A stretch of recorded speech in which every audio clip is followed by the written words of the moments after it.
Thanks for coming. The link for the presentation is up here for our Chromebook deployment and usage panel.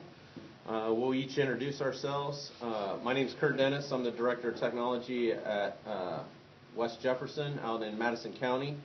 And we have about 1,300 students, K through 12, spread over 3 buildings. Our elementary building is separate. Our high school, middle school building is another complex. And then we have a central office admin building as well. All of our buildings were renovated in 2006 or new construction. So everything's starting to age in those now that we're about 10 years in. We have myself, I have a technician, an EMIS person that reports to me, and then new this year was a technology integration specialist, and we'll talk about that a little bit, but that gives you a little bit about how much staff I have. We've been a GAF district for about 4 years, and we've been using Chromebooks for those 4 years as well. And we currently have about 630 Chromebooks, and after July we'll have over 1,000 because we're adding more and one total one-to-one, 6 through 12. And that's for myself. Okay, I'm Roger Safko. I'm the Technology Director for Highland Local Schools, which is up in Medina. It's about 2 hours from here. We have 3,300 students. We have 3 elementary schools, a high school, and a middle school.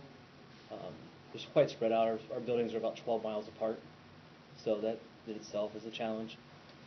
So we started using Chromebooks about the same time, maybe 3-4 years ago. We currently have 2,000 Chromebooks. We're not a one-to-one district. All of ours are in cards and stuff, but that's basically it. Okay. My name is Eric Griffith. I'm the Director of IT for Mechanicsburg Schools. Same deal as far as implementation, 3-4 years with Chromebooks.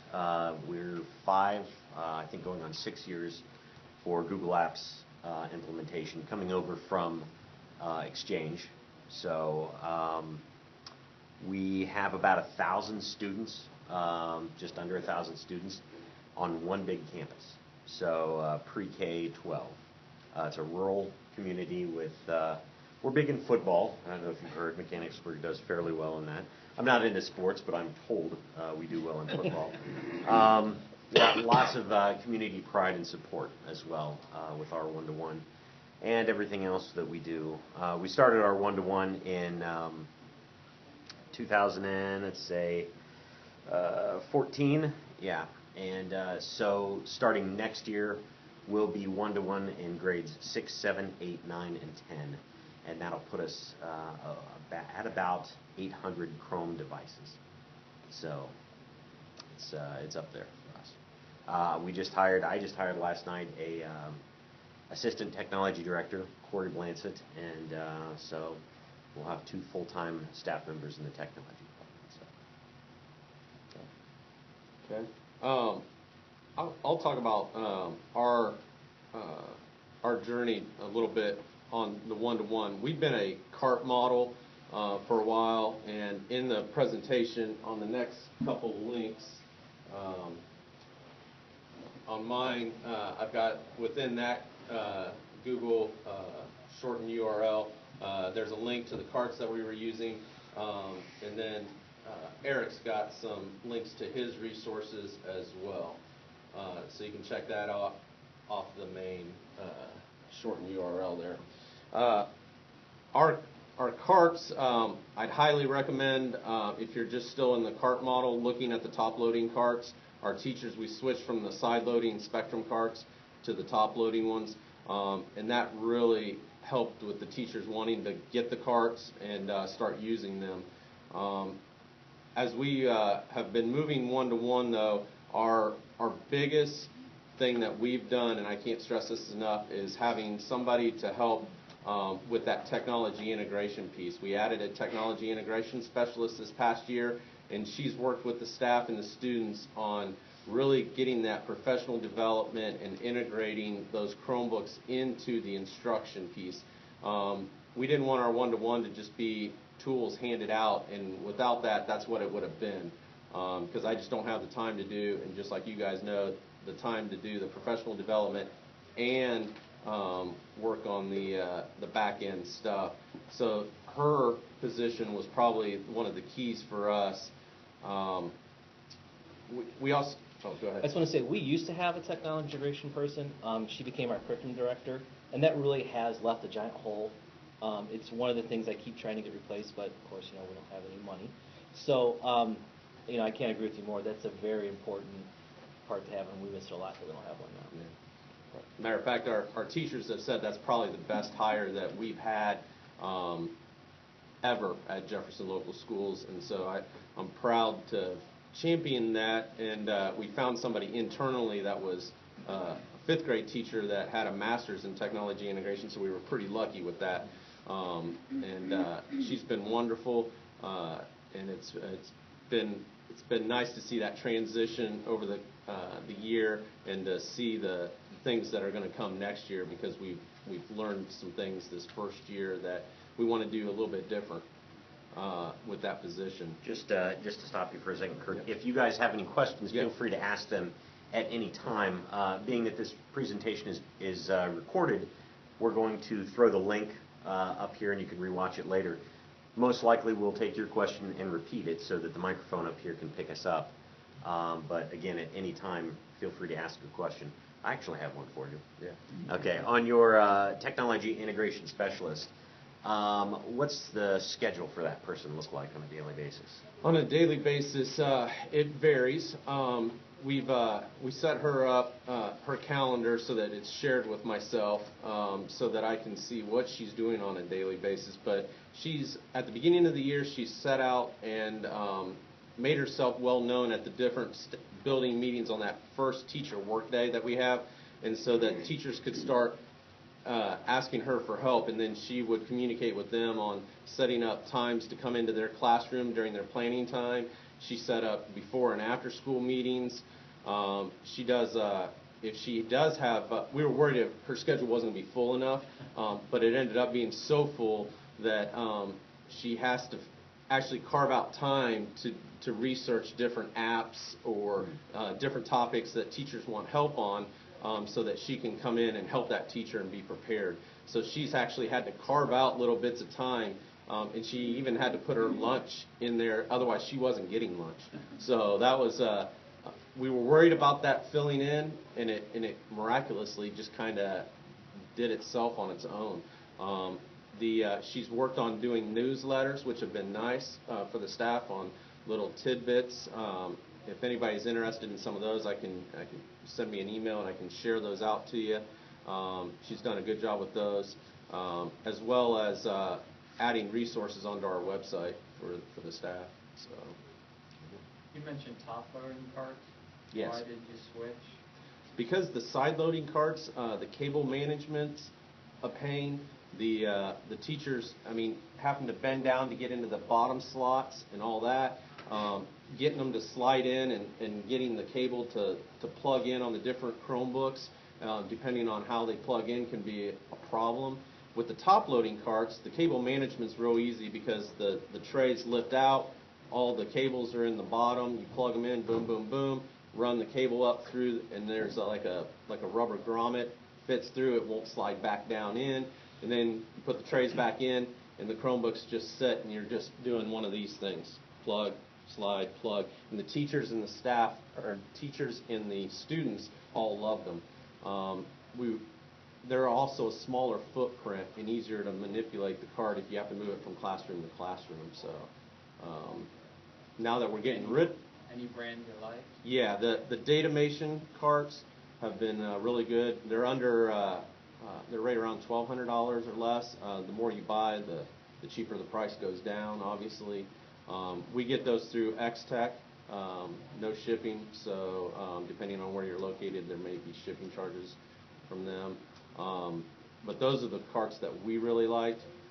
We're going to keep those at the elementary level. Some of the ones that we had at the high school, middle school, we're adding Chromebooks to first grade next year. We've been second all the way up through, but next year we're moving on down to first grade. We're keeping iPads at the kindergarten level.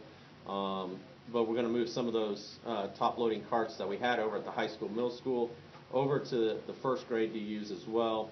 And then the remaining carts that we have will be in the media center for the extra Chromebooks for our one-to-one to charge those in the media center for students that either forgot their Chromebook or theirs is damaged and we need to give them a spare. We went to lock and charge carts at our primary school level, and the teachers love them because they're sharing sometimes between classes. They want to put out small groups in stations, and they have little colorful primary color baskets that the teachers just love, and it makes it easy to plug things around. That was another model we looked at. They were just a little bit more expensive than the full datamation cart, but I did like those. Those are really nice. We also, we don't have any of the vertical storage carts, but we use a side cart for ours. It's made by Ergotron. And I've actually seen some damage the way the kids put the Chromebooks in. And I started to notice a pattern because the keys on the keyboard are the same keys that are being scraped off on every keyboard. And at first I thought, Mechanicsburg had a gang problem and students were just stealing that, row of keys, the QWERTY gang. But no. What it is as the kids shove the Chromebooks in there, the plastic guard on the side just scrapes that level of keys. So the Chromebook as it goes in is being opened up and then just scrapes those keys. So, eventually we won't have carts anymore. We'll be one-to-one. So We use the Avery carts, the 630 I think it is, and basically it's a side load, but the shelf pulls out. So if you're going to load the shelf, you pull the shelf out, load your Chromebooks, and push it back in, Nice. which helps with the cable management. We switched to those like last year, and they're right around $1,400, and they hold 30. What make and model of Chromebooks should we be using? question is what make and model of Chromebooks we use. And You want to start with that? oh, Gary? sure. If you look on mine, I've got a list, and my partner in crime, Corey, and I this year, as well as the former technology coordinator, Paul Ackerman, we went through and we tested about 13, 14 different Chromebooks that are out now, and a link to that is available on our or on my resources. It's the presentation, and you can go through and see where they ranked speed-wise, different things like that. And I think I might have a link to my drop test there, but this year we went with the Acer C740, and the reason was in our tests we found that it was the fastest. So the way our Chromebook program is set up, we actually have the kids holding on to them for 4 years, and then that 5th year they get to keep it. It's theirs. So let's see, where would the drop test be? That'd be fun. Try the one presentation, the very first one. The first one? Yep. And if you scroll through to the, you'll see a drop test slide there. But you can see what we did was took them apart, located where all the screw holes were to do this. So this is a very good solution if you're looking for, which model do I want to choose, what's going to be the easiest. So this was the Lenovo we dropped. That wasn't as fun because nothing fell off of it, but. They even do slow motion when it goes. Oh yeah, you couldn't do this fast. See, look at that. That just looks a lot cooler, right? Oh, there he goes. Now what fell off was the plastic snap-on case, and that's something that we use with our one-to-one. It's a plastic snap-on case made by iPearl, and in my presentation I have the family presentation. I link to where you can get those, but here's the Acers. Is there a particular one that's better than the other? The one that do the last one, or I'm sorry, the number 4. So there is sound associated with it. We didn't put theme music to it, but we had it play. This was the most impressive. We had it playing a video off of YouTube, and so this too, the plastic snap-on case just flies off. And what that's showing is, hey, that snap-on case is going to prevent some of the scratches, dents, and dings. So we dropped that one 5 or 6 times and recorded it, but we've dropped it much more than that, and the screen is not broken.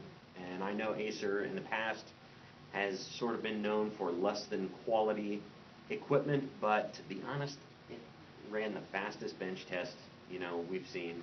The first 2 years we went with the Dell 11 and then the Dell 11 3120, and it seemed like the quality of those devices was good, but the speed was going down. So with Acer, the quality was down in the beginning, and now it's gone up a little bit along with the speed. So that's not a motivator for me to lose weight. I don't know what it is. So, but anyway, all those drop tests are recorded.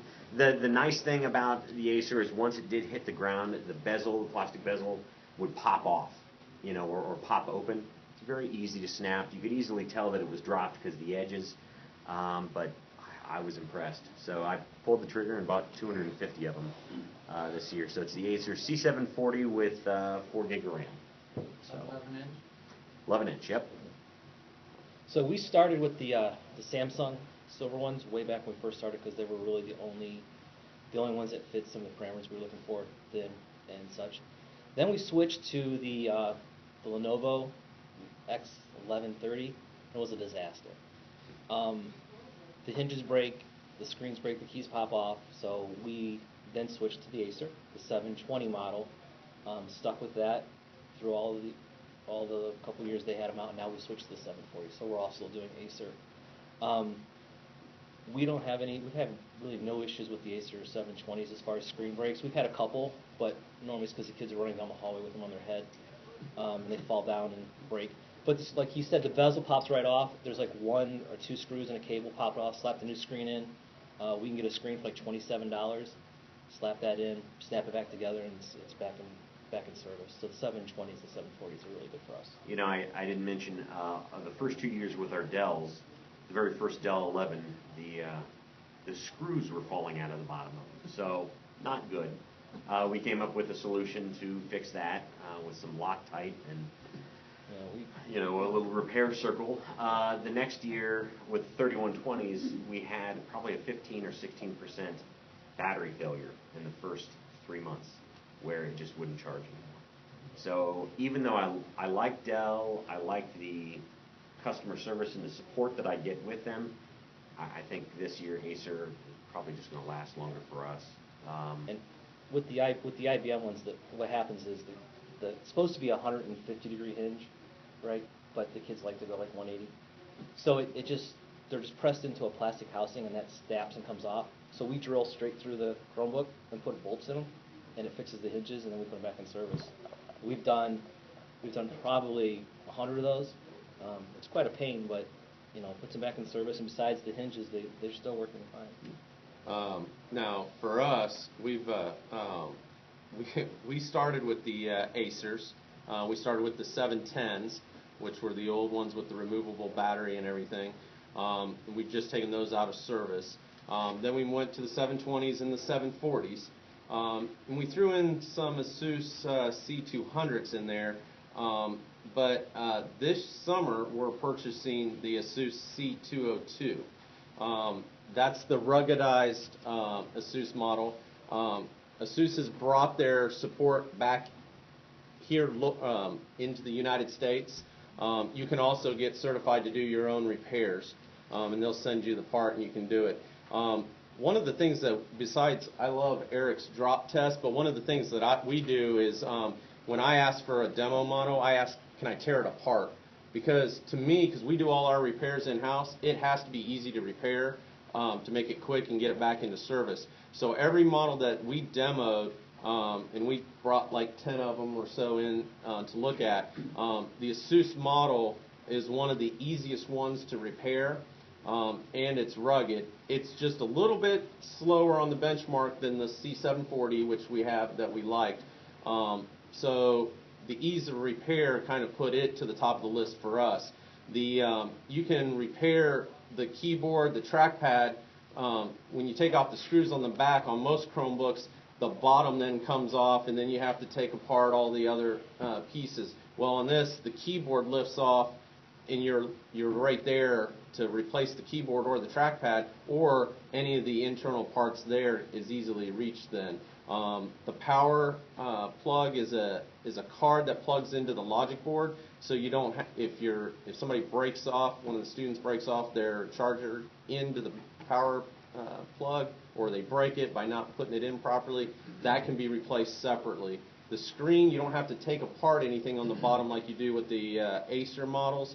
the screen, you take off the 2 screws on the screen, bezel comes off, take off the cable, put in your new screen, and put the cable back onto the new screen. You don't have to take off the bottom part, which is kind of nice. It saves a lot of time on the repair on the screens on those. So we went with that model for this next school year. So we'll see how that goes. If we have to, we'll go back to Acer, I guess. But we're gonna give ASUS a try. Plus, those came in at because we're buying around 500. Those came in at 198. So it allowed me to buy. I was originally looking at about 400 to 450, and I was able to get a lot more, so I could replace some of the other older Chromebooks that we had in service to get more brand new ones for our one-to-one. What was your question? You kind of referenced it in there. We have some of the Acer 740s, and I've got some where kids have peeled the trackpads off, and I didn't know how I was going to fix it, but you mentioned that You can replace the whole trackpad, but if they've just peeled the sticker off the trackpad, you can just replace the sticker. Unless they've really dinged on that trackpad, you can peel the rest of that trackpad sticker up and then put a brand new sticker down. My tech's done that numerous times on those and with great success. It saved you a little bit. The problem with some of that is we're still some of the models you can buy just the sticker for the trackpad. Some you have to buy the whole trackpad. Yeah, well, we're supposed to be. I'm going to go to the one-to-one presentation later this afternoon because when you're one-to-one, I don't see that being a problem so much. I mean, if a kid brings that to you, you know who did it. Exactly. And they're in a cart, and you get it one. Well, now which one of you ripped that off? And that for us. That was one of the things for as an IT department that we were looking forward to. Is with the cart model, you can't tell who broke that or did that, popped off the key or whatever on that Chromebook, and that's kind of frustrating.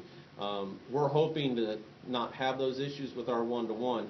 However, we're doing our one-to-one a little bit different, and I'll let Eric speak on his, but we're charging $25 for a protection plan.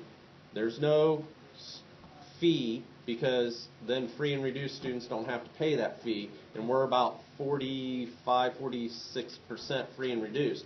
So we're doing a protection plan for $25 that will cover them for 2 incidents that are accidental. If it's determined to be malicious, then we don't cover any of that. So we'll cover those. We're hoping that because the students have ownership with the device, that we won't see much of that. But at $198, and I got spares, I'm hoping even the spare equipment will carry me through this, at least this first year with that protection plan.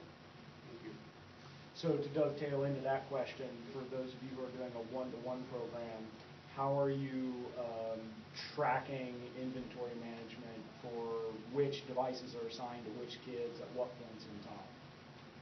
For us, it's during the initial rollout. We have, we get all the boxes in, we'll open them up, and we have a spreadsheet that's generated from our student information system. And we just go down the list and tag, each device, each student's name. Then I know my students' usernames and passwords as well. So we'll actually sign in to the device as the student. And what that does is in the Google admin console, that will register the device essentially to the kid. It'll say, hey, the last person to log in was this, or it registers their name. So it's a couple extra steps. Again, it's $250, per year. But when you're doing it over the summer, you can tackle, 30, 40 in a day, and then just be done with it. Once that rollout is done, I put them in bags and I'm good. During breaks and different things like that, we actually collect the Chromebooks back. I have a check sheet that I run through that sort of assesses for damage. And then that check sheet pretty much generates our summer repair log as far as, okay, the kid broke this, they did that. But so far, this wood part of the board, it counts. So far, our damage rate is incredibly low. Our kids take really great care of our devices. So I wanted to jump to one thing real quick. we talked about, or Kurt talked about the power management of this. On the Dell, one of the reasons I like the Dell and Lenovo is they have what I call a power pigtail, right? So you think about the one thing on the device that's going to be physically touched every day is the power cord, or every other day, right? Eventually that's going to wear, right? So when you actually open up the device and look at it, it's a little power cord that runs on a cable into the board, as opposed to like the Samsungs and some of the Acers. That little power supply is actually soldered right to the board. And eventually over time that gets loosened and pops off. And I've not had any of that issues with my C740s or 710s. We replaced 3 this year with the yellow little pigtail. Yeah. Like I said, we have like 2,000 Chromebooks, and last year we spent $3,300 on repairs for our Chromebooks, which I'm told is not bad. I think it's kind of high because it comes out of my budget, but I was told it's not bad. But so the tails, on the Lenovo's are really easy to replace. Yeah, really easy to replace, and you think, all right, well, my kids too, the damage that I do see, it comes from the cord being plugged in, and then it falls off and it lands on that cord and smashes and breaks. So the Dells, they can take a licking and keep on ticking. The corner will be smashed and broken. You can still plug the power plug in, and it still works. It doesn't look great, but I fear on the Acers, I am going to have an issue. If students continue to keep the device plugged in at home and they knock it off the table or their bed, those chargers are going to start snapping. And the ends of the chargers are super small on the Acers. I mean, That they're is- ungodly small. It's Smaller my- than probably a headset. Yeah, it's really the size of a 3.5 millimeter headphone jack. So yeah, go ahead. Oh, I was going to say, why don't you speak to how you're doing your lease to own Gotcha. program? So as far as lease to own, and again, this comes from our family night Chromebook presentation. I'll be doing another one as soon as in August is our next one. As soon as I get some images updated of our new Acers here. But what we do is a first year, second year, third year, fourth year, and then total after 4 years is $200. So each semester the student pays $50. What that gets them is a Chromebook, right? As well as, the Google management license, a flak jacket or higher ground or bump armor bag, and then the snap-on cover. So very good. Nice job. Not the best Vanna, but we deal with what we do got. it, yeah. So it's a heck of a deal, and the latest round, this one, it's over $100, savings off of, what the student or parent guardian would actually pay. So the district does eat about $100 eventually. We had a deal where they can purchase the device outright the first year. So if they give us $175 within that first year, the device is theirs. And what that means is it's still sort of leasing to own it over the next 4 years, but that means they get to take the device home over the summer and use it. And that was appealing to, I'd say, 25 or 30% of our kids.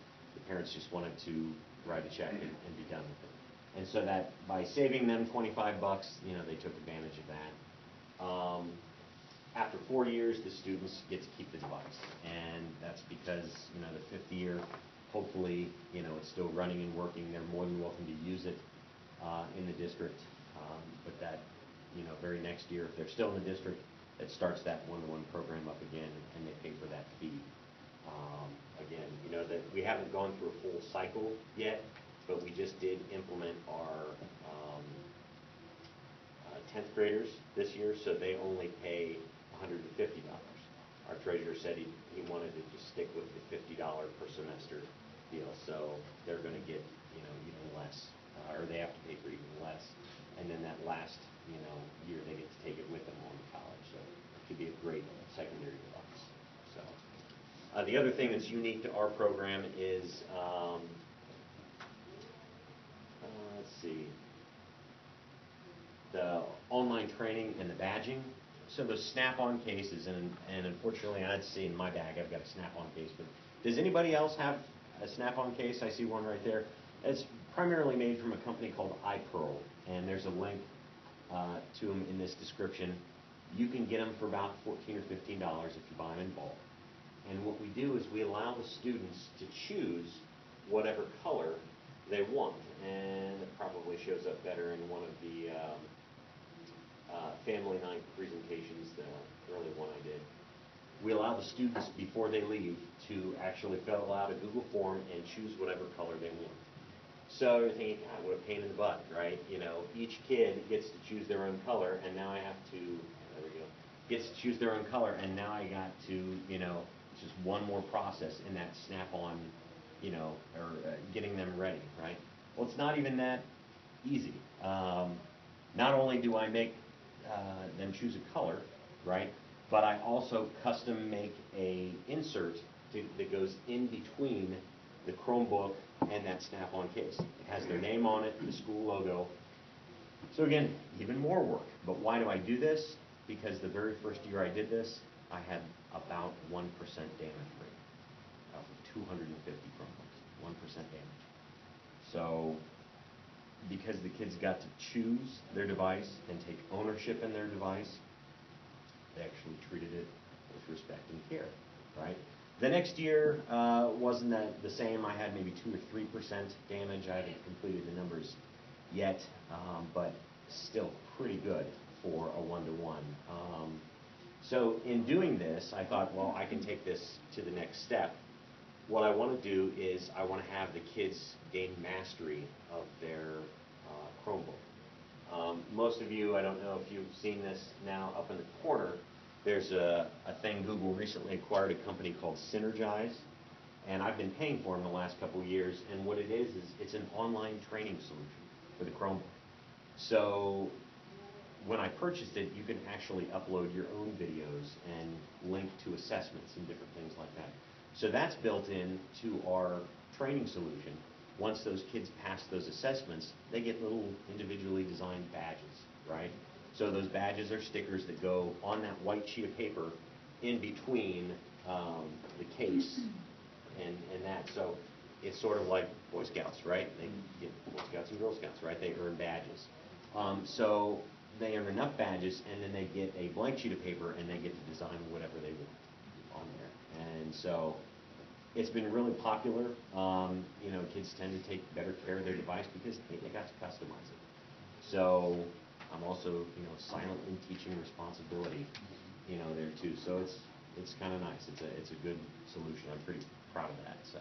And I know with those iPearl snap-on cases, because I was just talking with the company, they will put your school logo on there too for that $15 price range if you're ordering enough of the cases. Custom screen print a logo on there, yeah. For our FFA, we donated, or they purchased, and I bought them custom snap-on cases with the FFA logo on there. So that was a nice rollout for that.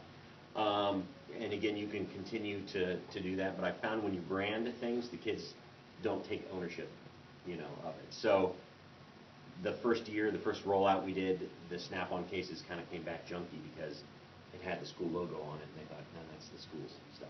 But once they got to put their, you know, whatever they want on there, you know, at that point they started to take better care of it. It also cuts down on the, where's my Chromebook, or hey, that's my Chromebook.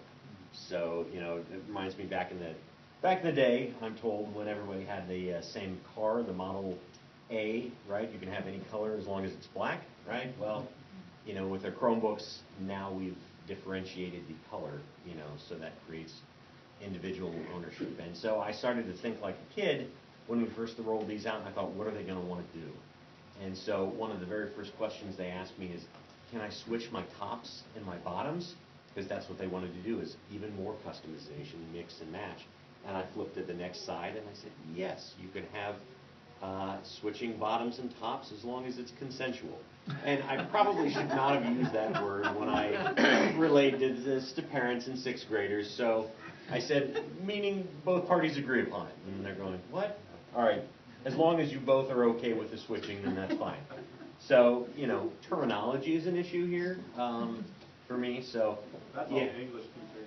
Yeah, exactly. So it's, you know, just sign here, kid. So anyway, it's one of those deals. Sorry, I messed up your, there you go. So anyway, for us, that's been a nice solution. And again, I have links to all my stuff. Eventually, I'd like to put out a badging program that's all automated, and does it. But, I just hired somebody, and I think having more professional development, or giving them more time with more professional development, I think I can create that solution. So, yeah. What was the provider of the whiteboard that you've got? Okay, yeah, Be attached?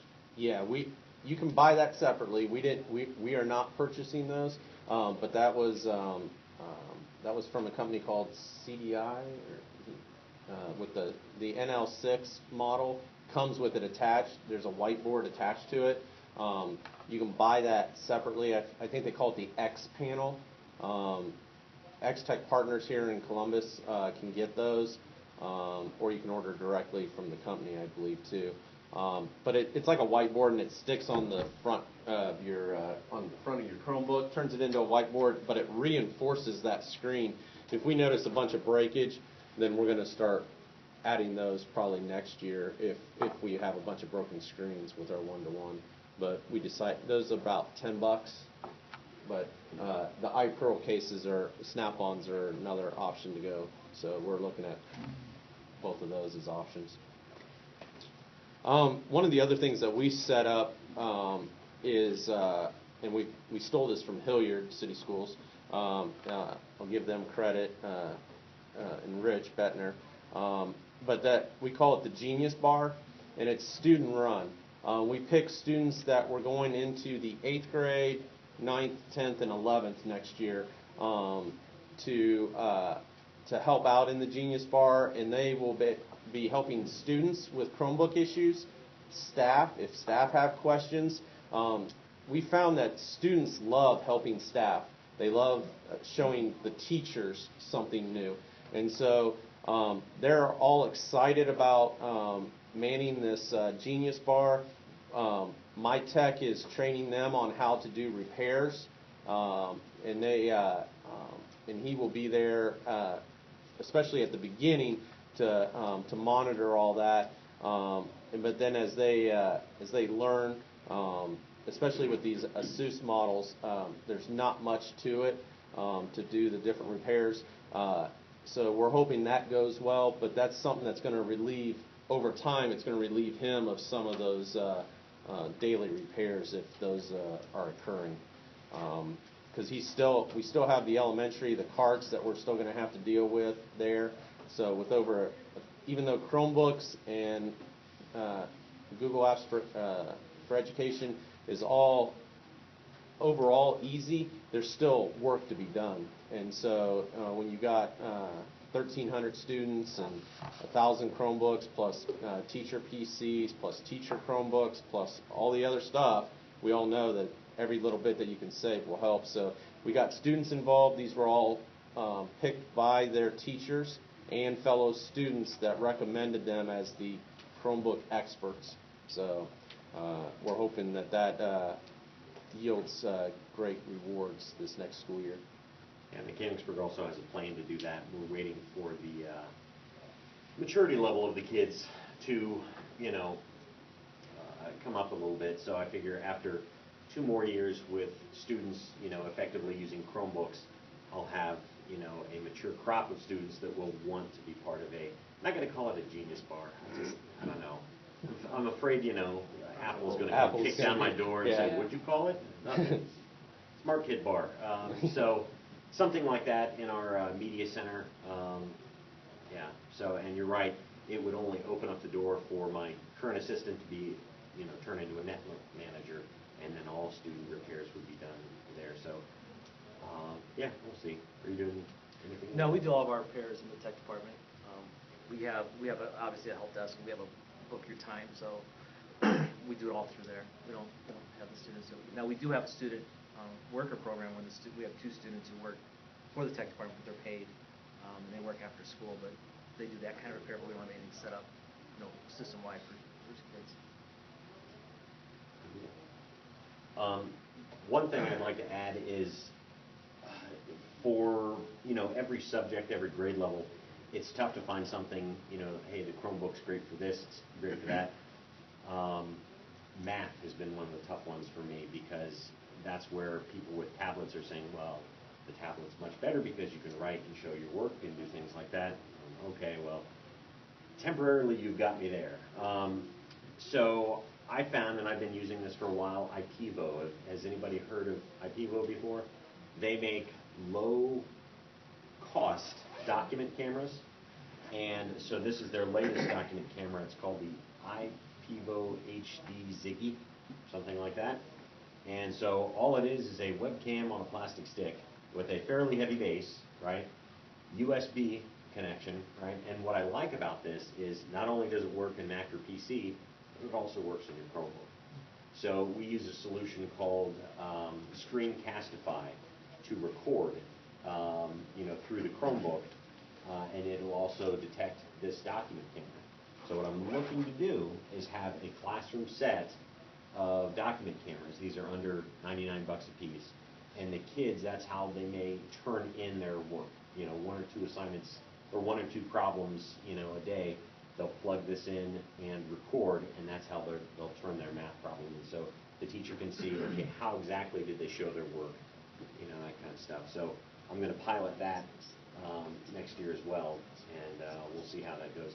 The alternative to that I've seen is students taking their Chromebook and then turning it, up, and then holding it while they write down their stuff. So they use that built-in webcam, and then you rotate it 90 degrees, and it suddenly becomes a document camera. So that, though, seems like it will invite some, costly damage. So we're going to try the IPEVO model. And yeah. The other thing they're coming out with is an interactive whiteboard, right? It's a little IR sensor and a pen, and that also works with the Chromebook now. So we're getting closer to the fact that I might not need to, support smartboards anymore. They're not quite there yet, but that concept See, is going. for us, our Chromebooks push these out of the classroom. Our teachers don't like these anymore now because they're tied to the front of the classroom. Because the Chromebooks make it more interactive. Because even though we're not one-to-one, we're also bring your own technology. So we have a mixture in the classroom of Chromebooks, smartphones, Macs. I mean, you walk in our classroom, they're always using technology, but not all of it's ours. So this kind of has limited the teachers on what they can do. So this year we're rolling out Chrome bits to the projectors. So we're plugging a Chrome bit into all the classroom projectors and giving them a wireless keyboard and mouse. So now we're taking these out and they're just using the Chrome bit to project their Chrome stuff onto the board for the kids to follow along. And then we use a lot of Google Classroom so they can interact with the kids.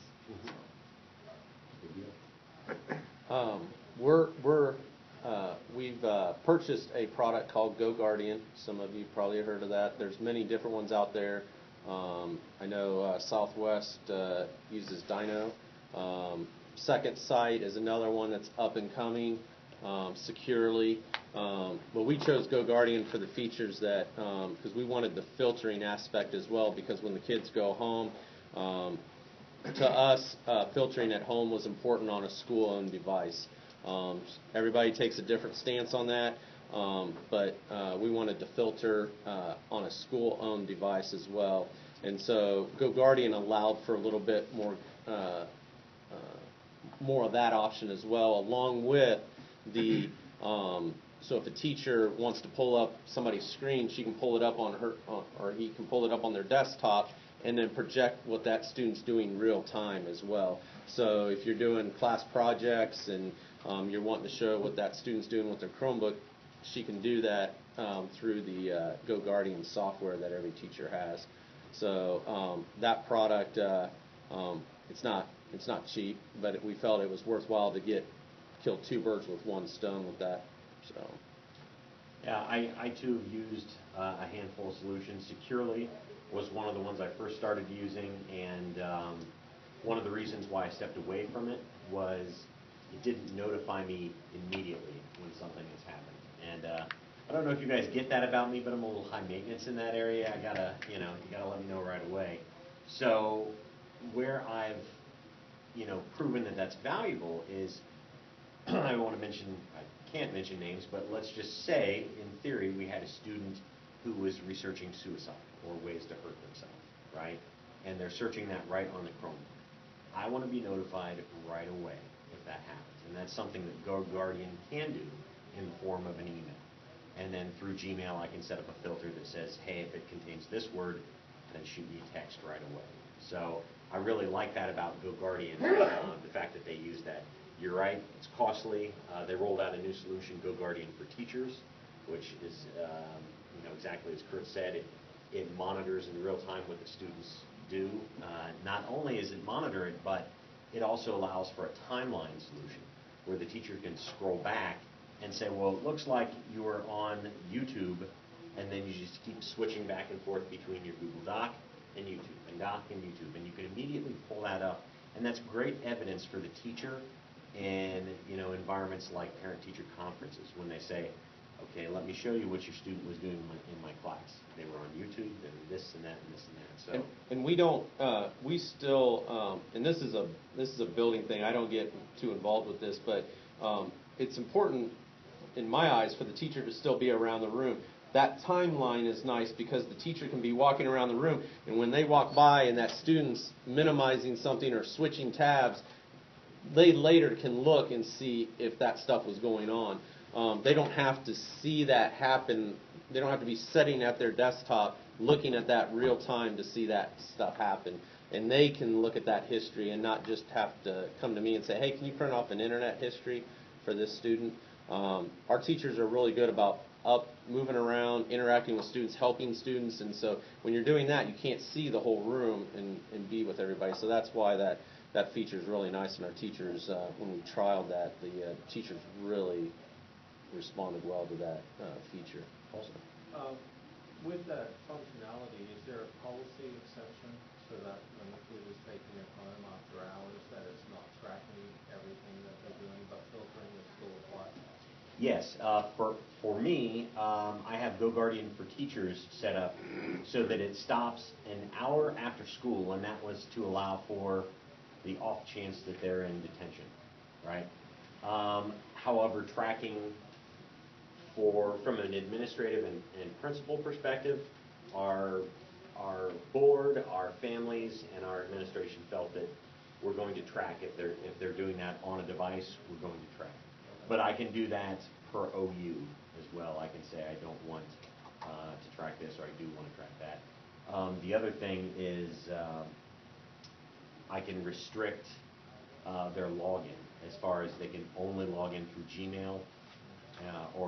They can only log in through their Mechanicsburg school domain or their personal domain. Some kids have earned a place in my OU called No Fun, right, where they can't look at YouTube, they can't do anything else, and they can't log in as their personal Gmail. And those students who have earned that privilege are permanently in the No Fun OU, and there's reason for that.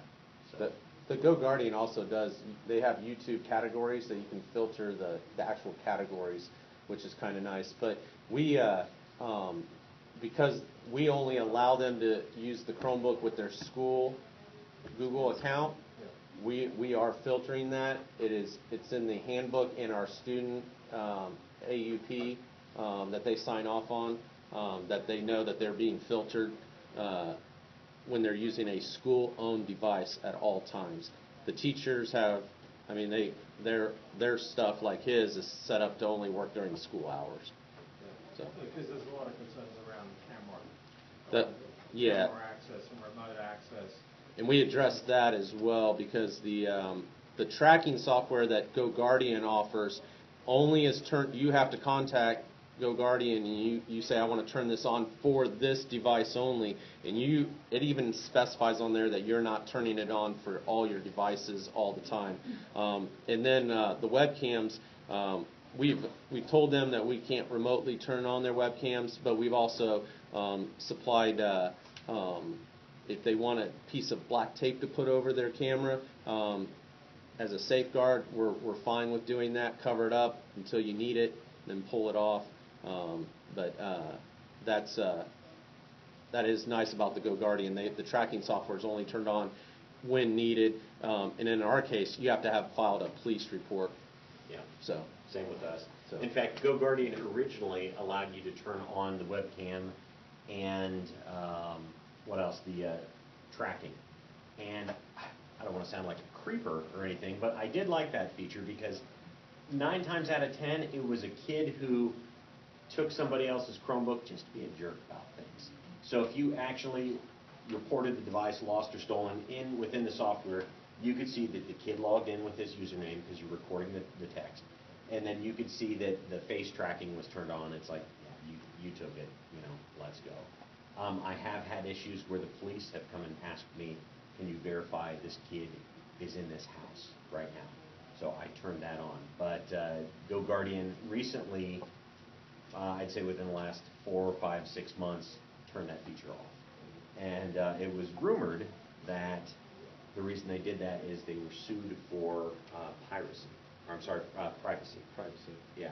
So Second Sight still has that feature because they have it written into their EULA that, hey, yes, you are responsible enough to do that. And I don't encourage the kids to put tape over the side only because I had an issue where a device was stolen and we tracked it down to a hotel and I got the guy's face and the Mechanicsburg Police Department, I salute them. They are gung-ho about kicking down a hotel door to rip a Chromebook out of somebody's hand. So nothing is more rewarding than making a meme out of that guy's face and sending it to all my friends.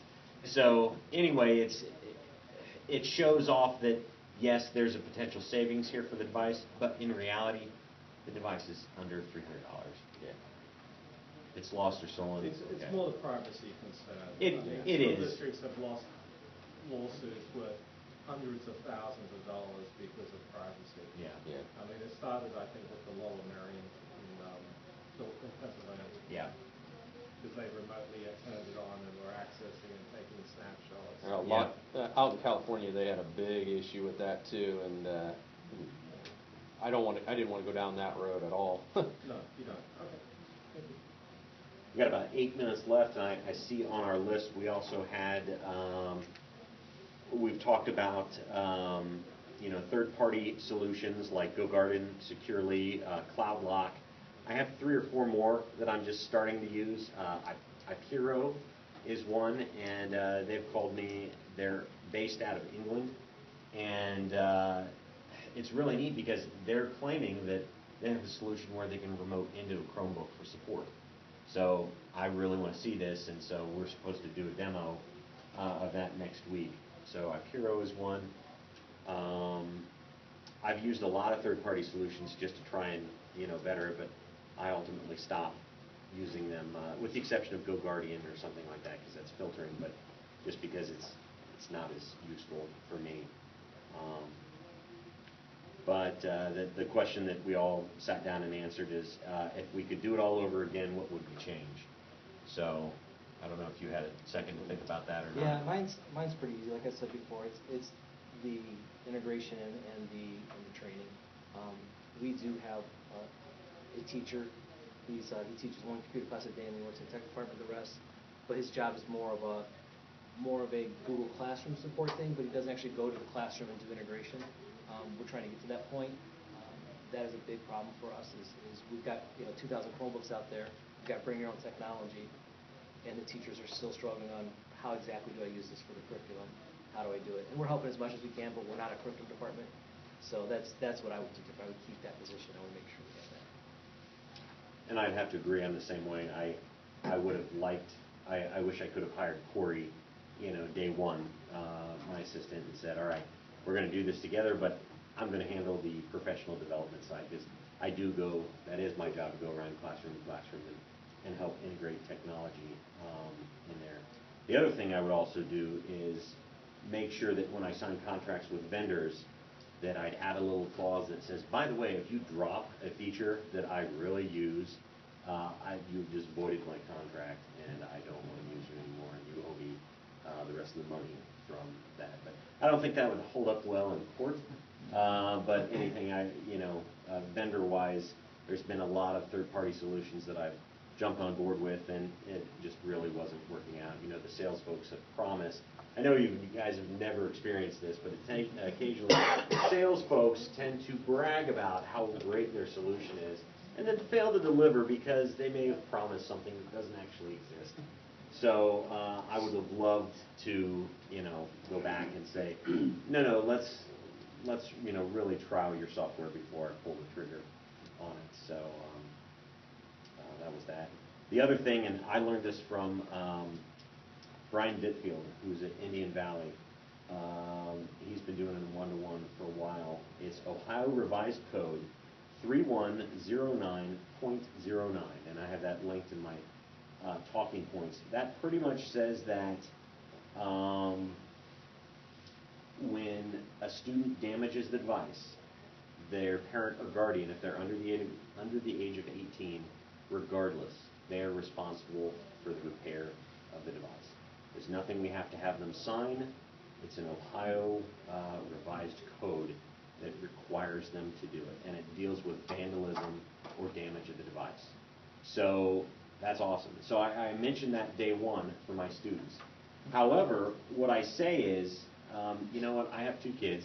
I understand, with technology, accidents happen, and so your first accident is on you. And I've had students in my office crying because they've dropped and, broken the corner, cracked the screen, or a key popped off, and hey, you know what, it's an accident. I'll take care of it. Don't worry about it. And so that has reassured parents as well. Now, I still count the first accident in my damage was, so again, I still have a very low damage rate. But that has sort of taken the pressure off of some parents that say, oh, geez, my son or daughter is, can't even, they come home missing a shoe. I just fear, this or that. And so that takes the edge off. So, but anyway, that's worked out well for us as well. The $50 a year solution and that. So, I think one of the things that we found was that some of our staff, whether it's administrators or teachers, they always think about the negative things that are going to happen. Well, the kids aren't going to bring them to school charged every day because we're requiring students to charge them at home. You're not to bring your charger to school. Well, what if they're not going to charge them at home? They're going to be broke all the time. They're all these negative things, and the thing that I've learned is you got to go with the positive and try to keep that negative off to the side. If you think negative thoughts, negative things are going to happen. So we've just tried to keep the teachers and the staff informed of all of our decisions. That was probably besides hiring the technology integration specialist, having parent meetings where I talked to them about the one-to-one and the buildup of over the last few years, 3 years, of adding more and more Chromebooks to get us to that level has been probably one of the beneficial things that has made our transition successful so far. We haven't rolled them out yet, so I can't say that we're good to go. But so far it's been great. And Kristen's help with loading up getting everything ready for the one-to-one rollout, making signs for the different stations where you come here, you do this piece at the next one, and having all the stations, even that piece I didn't have to do then. So it's been like having somebody organized like that has really been a benefit. So if you can find somebody, whether you have a technology integration specialist or not, finding somebody that can help lead that part of the charge and organize the signs, the cards, and to make sure everybody's at every station, that kind of stuff, will be really beneficial. On my talking points, I have up at the bottom our link on our website for our one-to-one. So you can see our loan agreement that the parents and the students sign, the student handbook. That student handbook is referenced back to their main student high school, middle school handbooks. It makes reference to the Chromebook handbook. That way, if I want to make changes to mine, I can, and it's referenced in there. And so I didn't have to keep changing the main student handbook. Our loan agreement, our protection plan is on there, and my parent presentation that I provided, the Google Slides shows up there on that web link as well. I agree with Kurt. Being positive really helps. I'm so positive I don't even have car insurance, so hopefully none of you park there. I'm just kidding. But no, positively is important. I would also say administrative backing. I am an administrator at Mechanicsburg, so they don't want to see me hold my breath and pout in an administrator meeting. So they all got on board as well, and just all of them using Google Apps and, modeling Chromebooks as well. That really helps. So I'm very fortunate and lucky with that. Are you providing all your staff with Chromebooks as well? All the teachers that wanted one have been given one. That I am having, whereas I didn't give them to the administrators, and I should have. Maybe that should be one of my points. I should have given them to them earlier. I'm giving all the administrators Chromebooks. A couple of them have them, but now all of them are going to have them for this next school year as well. Are they going to be on a shorter refresh cycle than the kids? Yeah. I did that as well every 2 years. Let them try out the new models. Yeah, every 2 years I refresh the staff Chromebooks. Are they using the 11-inch, the staff? Yeah. Yeah. So that was big for me. Was I wanted equality of the devices. I wanted the staff to have the same devices as the students, because if they were going to try something out at home and say, okay, if I know this works, that gives them confidence. They go to school tomorrow, and the only thing that can go wrong is internet, So it's like I've eliminated a lot of the options. Now, I know Gehanna's hiding back there, Jeff, but in the back there, I know he's looking at the like the Acer Flip, the convertible, so you can have the touch capabilities. That's something that we're looking at, and we're going to explore next school year for the following round of Chromebook purchases as the Android App Store becomes more available for more Chromebooks, so you can use the Android apps. That's obviously going to be something that's going to be huge for the Chrome world. So Jeff's, I'm sure, can answer any questions. I'll throw him under the bus. Ask him at one of his presentations he's presenting a couple times today. So he's done a lot of testing with that. So. Well, it's 11:50, and apparently it's not, lunch provided. So if you'd like to join us at the Chipotle across the street, you're more than welcome to. But if you have any other questions, our contact information is in this as well. So thank you very much. Thank you.